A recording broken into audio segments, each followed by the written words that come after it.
El día 26 de junio se conmemora el Día sin Abuso de Drogas, una fecha que nos invita a reflexionar acerca de estos hábitos que pueden alcanzar a cualquiera durante nuestro ciclo vital. Desde el Centro Municipal de Intervención en Drogodependencias se trabaja día a día, no solo ayudando a las personas que se acercan con problemas de adicciones, sino incidiendo en la prevención como principal arma en la difícil lucha contra ellas. Este espacio es parte de ese esfuerzo.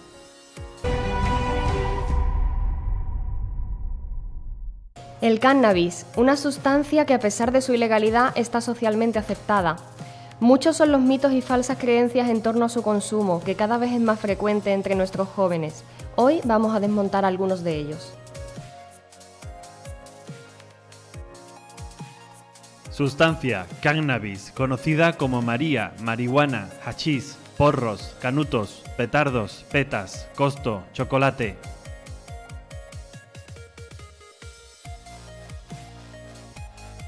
Nombre químico o fórmula.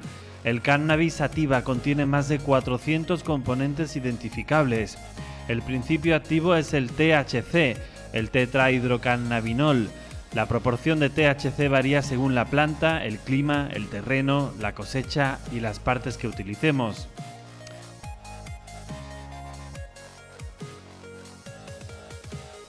Forma de presentación, 3 formas. Marihuana o hierba, preparada a partir de las hojas, flores y pequeños tallos de la cannabis sativa. Contiene del 5 al 10% de THC. Hachís o hash, se elabora prensando la resina de la planta hembra, dando lugar a un bloque de color marrón. Contiene hasta un 20% de THC. Aceite de hachís, concentrado líquido que se obtiene mezclando la resina con disolvente, acetona, alcohol o gasolina, el cual se evapora en parte dando lugar a una mixtura viscosa de altas proporciones de THC, hasta un 85%.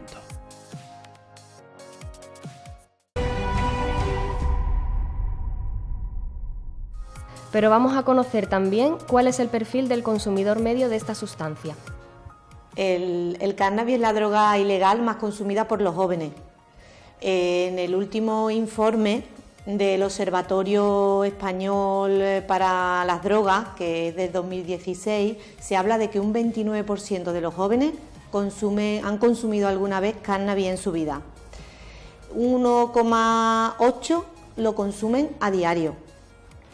Y bueno, en 2014, que es los últimos datos que hay, más de 146.000 estudiantes entre 14 y 18 años empezaron a consumir cannabis, o sea, son datos bastante importantes.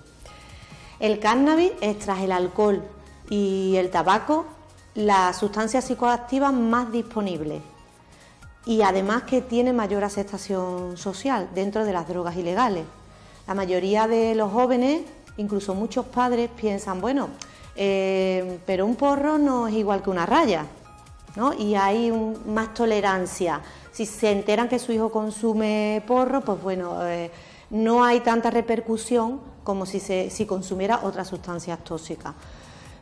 Esto evidentemente es así, no es lo mismo el cannabis que la cocaína, pero eso no significa que el cannabis no tenga efectos adversos importantes. Nos preocupan mucho los adolescentes. Nuestros adolescentes son muy vulnerables y es la franja de edad en la que estamos intentando hacer más énfasis con el tema de la prevención del consumo de cannabis. ¿Por qué? Porque los adolescentes están en una etapa en la que su cerebro se está desarrollando, está creciendo, está madurando y este desarrollo se lleva a cabo hasta los 21 años. ¿Qué ocurre? Pues que cuando la droga, el cannabis, llega al cerebro, lo va a alterar, va a producir cambios que van a tener unas consecuencias. Además, ocurre otra cosa, que se hacen adictos más fácilmente que los adultos. Por eso también son más vulnerables. Los chicos que empiezan a consumir a los 13, 14, 15 años se van a hacer rápidamente adictos. ¿Por qué? Porque aprenden rápidamente el proceso de la adicción. Luego, además, tienen una baja percepción del riesgo. Los adolescentes creen que no pasa nada por consumir. Creen con facilidad aquello que sus iguales le dicen. Los amigos le plantean, no pasa nada, no. Y entonces lo creen con facilidad sin contrastar las informaciones. Y eso los hace muy vulnerables ante ante el consumo. ¿Cuáles son los mitos que existen entre los adolescentes? Los que tú cuando vas a una charla, a un instituto, te encuentras, o cuando vienen a consulta, es que es una planta, es natural, es inocua, con lo cual no pasa nada por consumirla. Desmontar esto es súper difícil porque es una creencia muy arraigada, pero evidentemente no es cierto. Que sea una planta y que es natural, por supuesto, pero no es inocua, produce alteraciones en el sistema nervioso central, alterándolo, con lo cual va a generar dependencia. Esto va a suponer tolerancia, quiere decir que vas a necesitar más cantidades para conseguir los mismos efectos y a la vez, si dejas de consumirla, te va a entrar síndrome de abstinencia, vas a encontrarte mal y vas a necesitar volverla a consumir. Otro de los mitos o de las creencias más arraigadas es que es incluso menos dañina que el tabaco, porque no tiene tantos componentes tóxicos, como es natural, y además que como va a ser mala si se usa incluso para las enfermedades como para el cáncer. Entonces, eso es otra de las cosas que siempre te dicen los chavales cuando tú hablas con ellos. Es otra cosa que realmente no es así, tal y como se plantea. Estos usos terapéuticos están en estudio.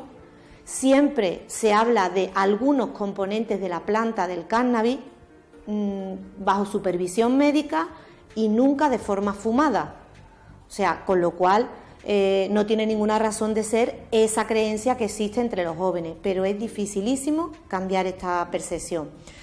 Un ejemplo, por ejemplo, sería la morfina. La morfina es un derivado del opio, se usa a nivel sanitario, pero sin embargo nadie se plantea que la heroína, que también es un derivado del opio, tenga efectos beneficiosos para la salud y que podamos consumirla sin que tenga ningún efecto nocivo. Luego, hablando de los datos en ESIJA, en este centro, en 2016 abrieron historias 121 personas por diferentes sustancias psicoactivas. De ellas, el 17% fue por cannabis, el 15% fueron hombres y el 2% mujeres.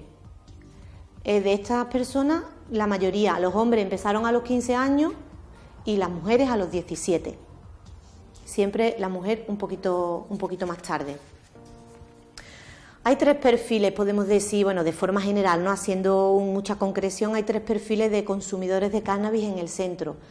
Los pacientes que acuden mayoritariamente, en un 66%, tienen una edad entre 13 y 18 años. Vienen presionados por los padres. Este colectivo no suele venir por iniciativa propia, sino que es el padre o la madre quien decide traerlo a consulta. No tienen conciencia del problema porque llevan poco tiempo consumiendo, de 1 a 3 años.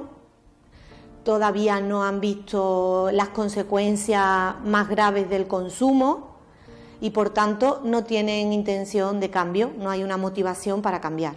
No creen necesario dejar el consumo puesto que no ven esas consecuencias negativas. Los padres, sin embargo, sí lo ven rápidamente. En el momento que empiezan a consumir y empiezan a consumir a diario, pues están viendo mal carácter, abandono de los estudios, dificultades para concentrarse, que les cuesta seguir las normas y los límites y que empiezan a tener problemas en los diferentes aspectos de su vida, en el colegio, en la calle y demás. Luego existe un segundo perfil de pacientes que son aquellos que ya han sufrido un brote psicótico, acuden al centro por este brote psicótico que han sufrido o porque empiezan a tener problemas mentales importantes, que es un perfil, es un grupo de personas de más edad, de más años de consumo y que además consumen cantidades más elevadas a diario. Y un tercer perfil, que son pacientes policonsumidores que no vienen a consulta específicamente por cannabis, sino por otras drogas, vienen por heroína, cocaína o alcohol, pero que consumen cannabis a diario. Sin embargo, no ven en el cannabis una droga que tengan que se planteen dejar, porque tienen otras drogas que le provocan mayores dificultades. Estas personas casi siempre, en la mayoría de los casos, se iniciaron en el consumo a través del cannabis y el alcohol y a edades tempranas, que es una de las cosas que le transmitimos siempre a los jóvenes cuando vamos. Nadie empieza consumiendo a diario ni consumiendo grandes cantidades, todo el mundo empieza poco a poco, de vez en cuando, y pensando que no va a haber una escalada hacia otras drogas. Efectos del cannabis, de rápida aparición, varían según las dosis, el tipo de cannabis, el estado de ánimo del individuo y sus expectativas. Inicialmente, dosis bajas producen sensaciones placenteras de calma y bienestar, euforia, risa fácil, desinhibición, locuacidad y alteraciones de la percepción temporal y sensorial. Los ojos se enrojecen, la boca se seca y hay dificultades de coordinación para conducir, por ejemplo, y en los procesos mentales complejos. A ello le sigue una segunda fase de aumento del apetito, depresiones y somnolencia. En dosis elevadas puede provocar confusión, letargo, percepción alterada de la realidad y, de manera más inusual, estados de ansiedad y pánico.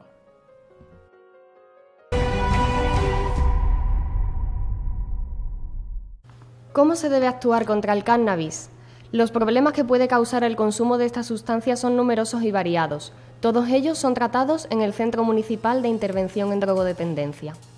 Como ya se ha dicho, el uso continuado de THC y sus derivados provoca dependencia y tolerancia a esa sustancia, y esa dependencia se puede manifestar con diferentes síntomas. El abandono del grupo de iguales, el aislamiento social, la pérdida de contacto con la familia y de comunicación,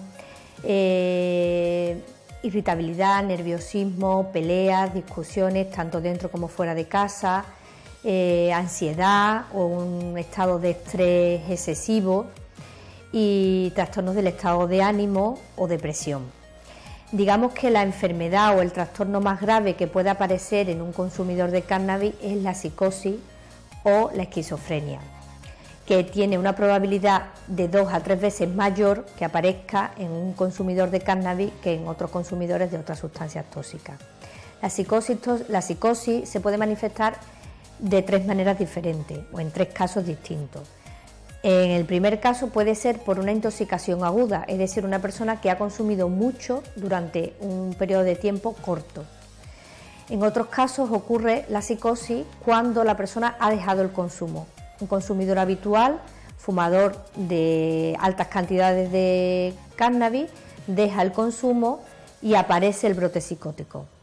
Y por último, no podríamos hablar de un brote psicótico o de una psicosis, sino más bien ideas delirantes que pueden aparecer en personas consumidoras habituales que llevan un tiempo importante consumiendo y a los que le aparecen ideas como un poco irracionales, tipo manías persecutorias, celos de la persona a lo mejor que tienen a su lado, suspicacia o personas que hablan alrededor suya o que manipulan, etcétera.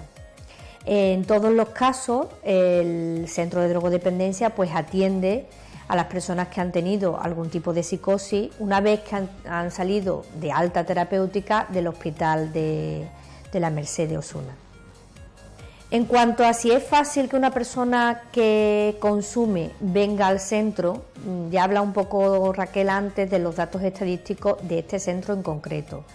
Pero sí que es verdad que no es fácil teniendo en cuenta el número de fumadores que hay a nivel estatal, a nivel de Andalucía y demás. El número de pacientes que inicia tratamiento es bajo, no solo en este centro sino en general en todos. ¿Cuál es el motivo? Pues parece ser que los estudios demuestran que es porque hay una falta de percepción del riesgo por parte de los jóvenes, que son los que mayormente consumen esta sustancia, y por otra parte que al ser una sustancia un poco inocua, entre comillas, porque es lo que piensan ellos, no necesitan tratamiento especializado para dejar de consumir, lo pueden hacer por ellos mismos, pero la realidad demuestra que no es así, que todas las personas necesitan tratamiento para dejar de consumir cannabis. Existen tratamientos farmacológicos que apoyan a la terapia, pero quizás es una sustancia donde el tratamiento farmacológico todavía no está perfectamente definido, sino que hay fármacos que ayudan a corregir el síndrome de abstinencia, la ansiedad que puede provocar el dejar el consumo y demás, pero no hay nada concreto como existen otras sustancias, como por ejemplo en el caso de la heroína, que tenemos la metadona, que ayuda a 100% a dejar el consumo. En el caso del cannabis, pues como en otras sustancias, se trabaja con la motivación del paciente para que lo deje, es, digamos, el objetivo final, pero no siempre se alcanza. A veces la persona se plantea dejar el consumo a medias, digamos que pueden mantener el consumo pero consumir menos, que eso también es válido. Lo importante es que haya algún objetivo en la vida y que vayan recuperando facetas de su vida que estaban perdidas, como puede ser los amigos, la familia, el trabajo, el estudio, y poco a poco se vayan motivando para alcanzar metas más superiores. Con todos estos pacientes trabajamos. Los adolescentes, quizá nuestra meta sea siempre dejar el consumo, porque además llevan menos tiempo consumiendo y, como ya hemos dicho anteriormente en otros programas también, es más fácil conseguirlo. En los pacientes que llevan consumiendo mucho tiempo, y que es otro perfil que también tenemos aquí, gente que además ha venido a dejar de consumir otras sustancias, pero paralelamente hace consumos de cannabis, con ellos a lo mejor en un principio el dejar el consumo no nos lo planteamos, nos planteamos a lo mejor que deje de consumir cocaína, pero no el cannabis. Se hace un trabajo individual y se intenta motivar para que al final deje todo tipo de consumo, pero no siempre es lo prioritario. También se trabaja con este tipo de pacientes. Un poco nosotros respetamos mucho los tiempos de las personas, porque es importante para que mantengan el contacto y tengan una buena adherencia. Como hemos dicho ya, el consumo de cannabis en los jóvenes está peligrosamente normalizado. Desde edades muy tempranas se detectan casos, algunas veces por los propios padres, otras veces por el centro educativo en el que cursa sus estudios. En todos los casos existe un protocolo de actuación claro. La aportación que yo podría hacer a las consecuencias que tiene el consumo del cannabis en adolescentes, pues por la propia experiencia personal que tengo en los alumnos que detectamos con estas dificultades, va mucho relacionada con cierta agresividad, cierta obsesión a querer salir constantemente de las aulas, por supuesto resultados académicos malos, bajos o negativos, y falta de querer recibir ayuda. Cuando una cosa positiva que hay en los centros, gracias a los orientadores y a los tutores que detectan alumnos con un exceso de consumo de cannabis, es la importancia de trabajar con la familia de forma coordinada y con los servicios municipales que puedan prestar ayuda. Por experiencia profesional y personal, la ayuda colaborativa de los tres estamentos es fundamental, tanto en este caso en ECIS, al Centro Municipal de Drogas, CEMI, junto con sus trabajadoras sociales, sus psicólogas, los diferentes orientadores de todos los institutos y, por supuesto, el apoyo de la familia, suele ir dando buenos resultados. Como experiencia este año en nuestro centro hemos tenido varios talleres, solo abarcando el tema del consumo del cannabis, que por desgracia cada vez más extendido en los jóvenes, y estamos esperando, creemos que los resultados han sido positivos porque se detectan niños, se detectan situaciones, sobre todo situaciones de prevalencia o no de consumo. Como en todo en la vida, cualquier problema tiene solución desde cualquier estamento, bien sea el ayuntamiento, bien sea la salud, sea educación. A través de los programas Forma Joven que tenemos en muchos institutos, detectamos hábitos de vida no saludables en este caso, y sí es cierto que se derivan muchos alumnos porque ya el consumo está haciendo más complicado o excesivo. Pero no hay que olvidar que se trata de una sustancia ilegal y que su consumo no solo es nefasto para nuestro organismo, sino que puede serlo también para nuestra vida. Los cuerpos de seguridad velan porque se cumpla la ley en este aspecto y las sanciones pueden ser cuantiosas en algunos casos. Pues el cannabis y sus derivados, lo que sería el hachís, la resina, la marihuana, es una sustancia sometida a fiscalización internacional en base a los convenios internacionales suscritos por España, y su uso está prohibido. Como toda sustancia estupefaciente, no se admite más uso que en determinados casos industrial, de investigación, docente, siempre y cuando haya sido previamente autorizado. Es una sustancia que causa daño a la salud y el marco de actuación de Policía Nacional en relación a esta sustancia viene definido por la Ley Orgánica 4/2015 de Protección de la Seguridad Ciudadana. Nos podemos encontrar con tres situaciones, básicamente. La tenencia y el consumo en vía pública, aun cuando no esté destinado al tráfico, los actos de cultivo o plantación con trascendencia a terceros que sean públicos y la tolerancia del consumo de esta sustancia en establecimientos públicos. La tolerancia o la negligencia en la obligación que tiene el propietario o el administrador de evitar que se consuma. Y en todos los casos tiene prevista una sanción que está entre los 601 y los 30.000 euros. Cuando se trata de un menor de edad, que desgraciadamente es muy frecuente, se admite la posibilidad de que si así lo aceptan los padres, tutores, los responsables, se sustituya la sanción económica por un tratamiento de deshabituación, si se considera que es necesario. Aquí entrarían ya pues todas las organizaciones que se dedican a este tipo de actividad, pero hay que tener en cuenta que si se abandona, si se desiste de ese tratamiento, la sanción económica se hace efectiva inmediatamente. En el caso concreto, nuestra actuación, pues cuando detectamos este tipo de consumo, se levanta un acta de propuesta de sanción administrativa. Nosotros no ponemos la multa, como se suele decir.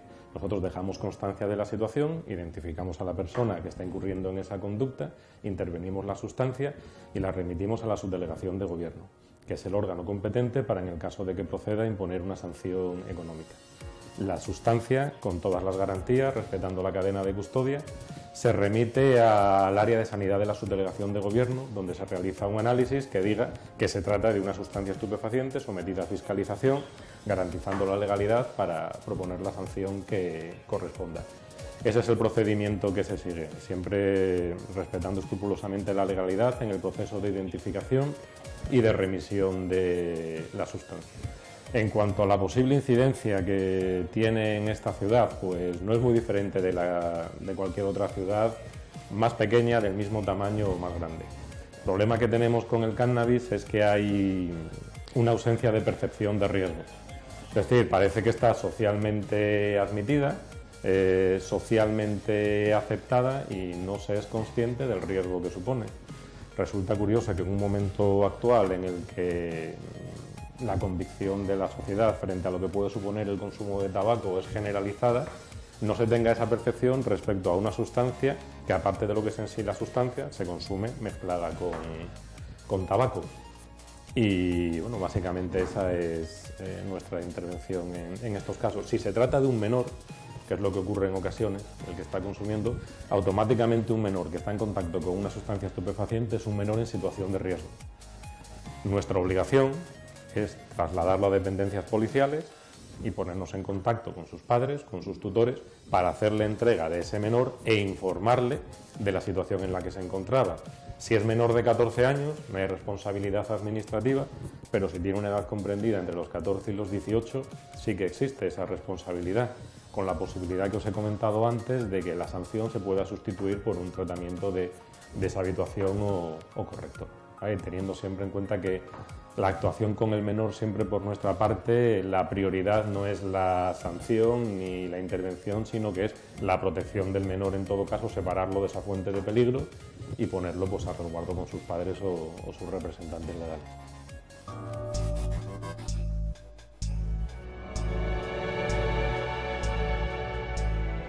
Conozcamos las cifras del Informe Europeo sobre Drogas 2015.